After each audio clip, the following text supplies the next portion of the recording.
Do not fucking fire! Motherfucker!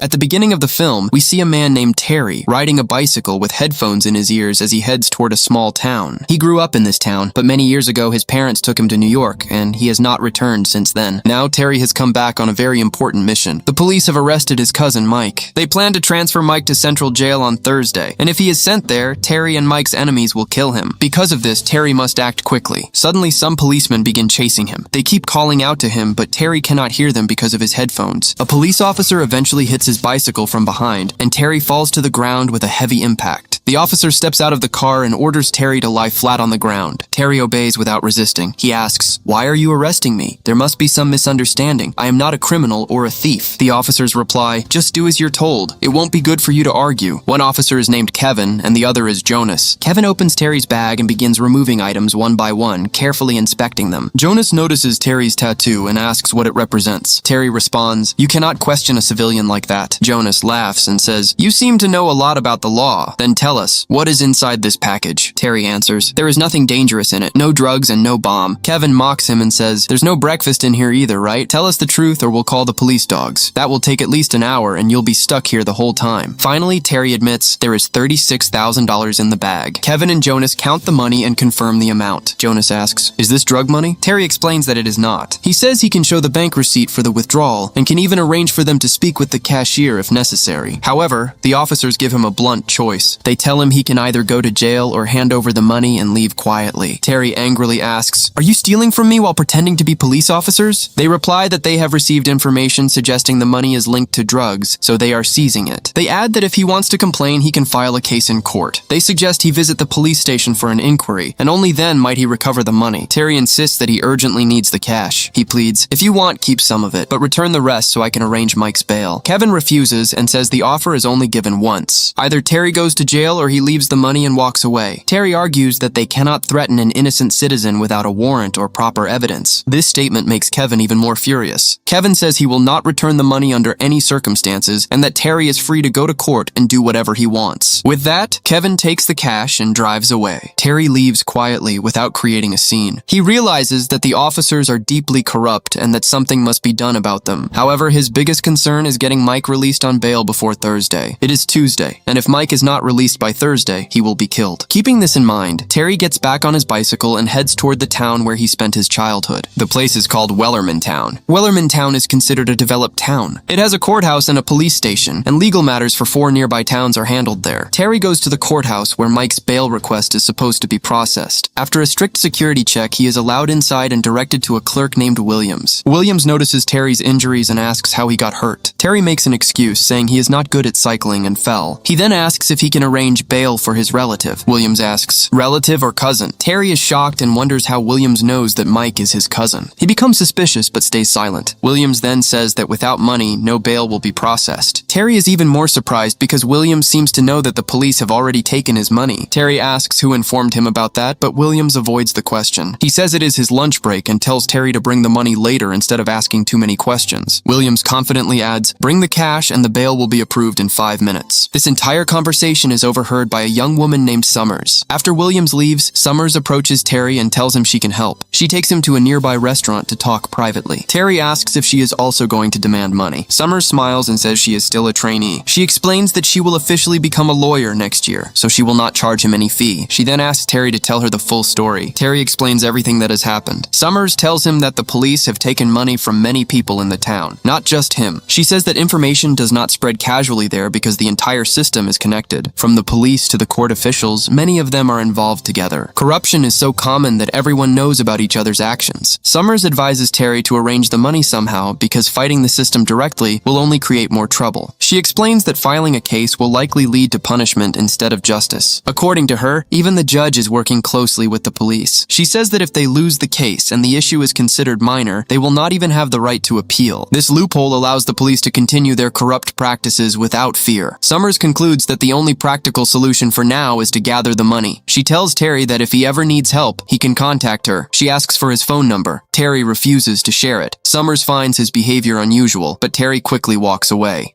In the next scene, Terry is seen calling his parents in New York. He calls his father and says, "Dad, I need the money urgently." His parents reply that they have never had that much money before, and they do not have it now either, so they cannot help him. A short time later, Terry is seen camping in the woods and preparing a simple dinner. He has no place to stay, and the police have already taken the money he brought with him. He somehow manages to catch fish from the river and survives on his own. Terry appears physically strong, and his actions suggest that he has military training. His true identity will be revealed later, but for now it is clear that he is not an ordinary man. If he were a normal person, he might have panicked and left the town by now. The next morning, Terry goes directly to the Wellerman Town police station. There, he meets a police officer named Elizabeth. She tells him to file an official report. Terry quietly turns on the recording feature on his mobile phone and places it on the table with the screen facing downward. Elizabeth tells him to hurry because she has other work to finish. Terry calmly states that the police have taken his $36,000 without any valid reason. Elizabeth is visibly surprised. She immediately steps away and calls Jonas to handle the situation. Jonas approaches Terry and says he understands that he is angry. He adds that Terry is not the first person to come there upset. Jonas advises him to leave peacefully because he will never get the money back. He warns that it is not wise to create problems with the police. Before Terry can respond, the sheriff, Marlowe, enters the room. Marlowe tells Terry to stop recording and delete the audio. Terry immediately turns off the recording. Marlowe explains that the money cannot be returned because the investigation is still ongoing. He says the cash will only be released after the inquiry is complete, and if any irregularities are found, the police will keep it. Terry responds firmly. Then complete the investigation. It is only a matter of an hour. You have already been humiliating me for an entire day. Marlowe replies that he has no personal interest in troubling Terry. He claims that a senior deputy above him is extremely corrupt. According to Marlowe, that deputy pressures them into carrying out such actions. He says that even after an investigation is finished, the deputy does not allow matters to end peacefully. Terry is shocked to hear this. He cannot understand why someone would risk their job to commit wrongdoing for another person. However, Terry's only concern is securing Mike's bail. He says he does not care about the investigation anymore. He just needs a small portion of the money returned. The police can keep the remaining $26,000. He will use the rest to arrange bail for his cousin. Hearing this, Marlowe says that if he had known earlier that the money was meant for bail, the situation might not have escalated so much. Marlowe then offers a deal. He says that if the court approves bail, Mike can be quietly released. Terry must come to the courthouse before 9 a.m. on Thursday morning, which is the next day. No one will question the release. Mike will be removed from the prison transport bus and handed over directly to Terry. After that, Terry must leave Wellerman Town immediately. Marlowe makes it clear that people will assume Mike has been taken away by his cousin, so this is his last resort. Hearing this, Terry accepts Marlowe's offer and says he will come tomorrow morning before 9 o'clock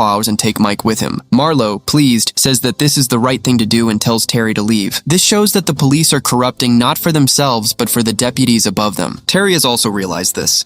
The next morning, he arrives outside the police station at exactly 9 WE. As soon as he arrives, he asks Marlowe where Mike is. Marlowe says that Terry is 4 minutes late, and Mike's bus already left 4 minutes ago. Terry says that everything was in Marlowe's control and that he could have separated Mike. But Marlowe says that he is not Terry's relative and that he would not listen to him. Terry becomes furious upon hearing this. He immediately hops on his bicycle and chases the bus. Terry takes several shortcuts and finally reaches the bus. He knocks on the bus, asking if Mike is inside. Mike replies, yes, he is. Terry tells him there's a problem with his bail. He explains that Mike must somehow survive 3 days in central jail. He promises that he will get him bail within 3 days. Mike fearfully says he's very scared. Terry encourages him, saying it's just a matter of 3 days. With that, the bus driver speeds off, leaving Terry behind. Terry then immediately goes to Summers. Summers asks, what happened? Didn't he bring the money? Terry says, leave the money. First, tell me who this deputy is. Summers, surprised, says she's never heard of a deputy. She asks, who told Terry this? Terry, says Marlowe. Hearing this, Summers realizes Marlowe is lying. Summers explains that Marlowe is actually the biggest and most corrupt man. Terry questions why she should believe Summers. Summers then reveals that she has a daughter. She lives here and her husband is dead. She's raising her daughter with great difficulty, and she's not lying to Terry. Terry doesn't know what to do now. She doesn't even have money for food. If she doesn't act quickly, Mike will be killed. In another scene, we see Kevin and Jose telling Marlowe about Terry. They say that Terry is a retired army officer but never served in war, so he's not dangerous. They explain that Terry retired in 2017 and now works in a restaurant. They believe Terry only appears strong but is weak on the inside. But they didn't know that Terry had been a member of the Black Ops. His CV stated that he had been a McNab. However, Marlowe and Jonas didn't know what McNab meant. They ask Elizabeth to search for McNab. Then they see Terry appear in front of the police station. This surprises all three. Marlowe comes out and talks to Terry, saying that Terry must now know his true identity. Marlowe says that he enjoys it when people find out his truth, but Terry doesn't panic at all. He tells Marlowe one last time to return his money, or it won't be good for anyone. Marlowe Marlo laughs and asks, "What can an old retired army officer teach them?" Carrie then says that perhaps Marlo didn't read his entire CV. It contained the word McNabb. Marlo dismisses it as some kind of army gimmick. But deep down, Elizabeth has now figured out what McNabb means. She tells Jose that Terry is no ordinary man. She explains that Terry is the man who trains commandos, and those commandos go on dangerous missions for Black Hobbs. So there's a commando, and there's the one who trains other commandos. He's called McNabb, and Terry was exactly that. Jonas immediately comes out, having now understood everything about Terry. He tries to protect Marlo, but Terry slowly moves toward Marlo. Seeing this, Marlo pulls out a gun. Terry snatches his gun within 3 seconds and charges at Jonas. Jonas begs him to stop, but Terry attacks both of them. In just a minute and a half, he captures both Marlo and Jonas and ties them to chairs. Just then, Elizabeth arrives. Terry tells her to unlock the storeroom immediately if she wants to save Marlo and Jonas. Terrified, Elizabeth unlocks it. As Terry enters, he's astonished to find the money, along with gold and guns, which the police used to sell on the black market. Terry now knows the full truth, but he needs to bail Mike out. Terry takes his money and locks the storeroom. He then tells Elizabeth to drive, and he'll ride in the back seat. Elizabeth drops him off far away from the police station, but Terry keeps the car keys. She says he'll find them 1.5 kilometers away and leaves.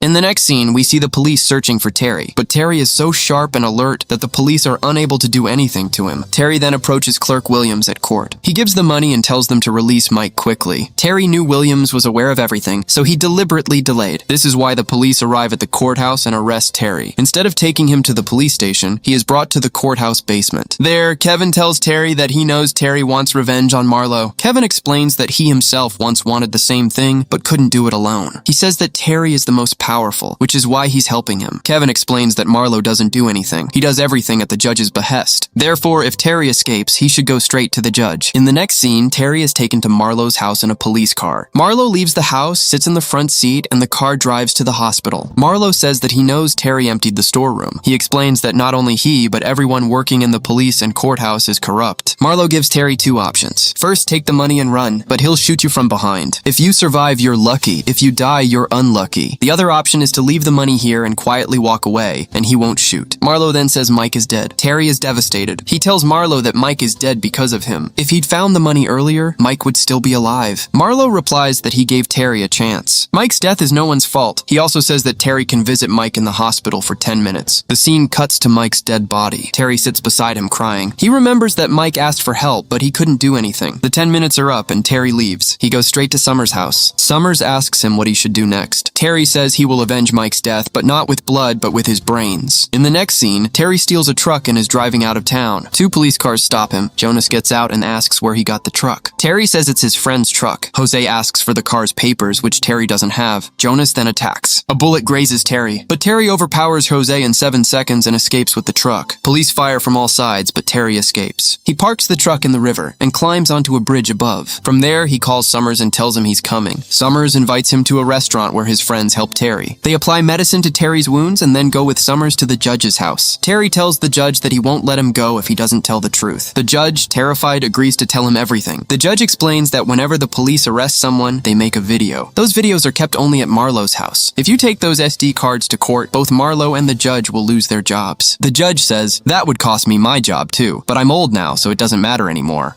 Terry and Summers immediately go to Marlo's house and retrieve all the SD cards from the basement. They leave by different routes. Terry reaches his car safely, but Summers is late. Just then, the police catch him. Terry, seeing this, begins to suspect Summers of betrayal. But the next moment, Terry sees some police officers taking Summers away in their car. Terry, without turning on his lights, cleverly follows the car. He sees the car stop near a deserted farmhouse. There, Summers is taken out, given an anesthetic, and put into another car. Seeing this, Terry accelerates his car at full speed and rams the police car. Terry immediately gets out and hits the policeman 3 times. Then he asks him to turn on the radio. Terrified, the policeman does so. Terry tells Marlo over the radio that he will surrender at Rebel Ridge tomorrow morning at 7 a.m. But in exchange, Summers must be released. Marlo accepts the deal. The next morning, we see the entire police force standing in their positions waiting for Terry. Marlo and Elizabeth are both at the police station. Just then, Marlo receives a call from Terry. Terry says he's in his car. Send a policeman to take him away in handcuffs. Kevin slowly approaches Terry, but when he reaches the car, his own policeman is inside, held by Terry. Meanwhile, Terry has already blown a large hole in the police station's storage room with his truck. Terry's plan was to go inside, take all the evidence, and escape, but Marlowe arrives. Terry, fully trained, fires a fake bullet at Marlowe, knocking him to the ground. Meanwhile, Elizabeth arrives. She tells Terry she won't let him go. Terry tells her to do him a favor. Take me at gunpoint and lead me outside. Elizabeth does so and slowly brings Terry outside. Jonas then tells Elizabeth to shoot Terry. No one will know whether it was intentional or accidental. When Elizabeth refuses, Jonas is about to shoot Terry himself. Kevin arrives and stops him. Kevin says that Terry has all the evidence and has hidden it somewhere. If Terry dies, they'll never find it. Marlowe, enraged, wants Terry killed immediately, and in his anger, he makes a grave mistake. Marlowe shoots Kevin to distract everyone. Seizing this opportunity, Terry picks up his bag and drags Kevin behind a car. All the police begin attacking Terry, but Terry, who is McNabb, kills them one by one. Do not fucking fire! Fuck.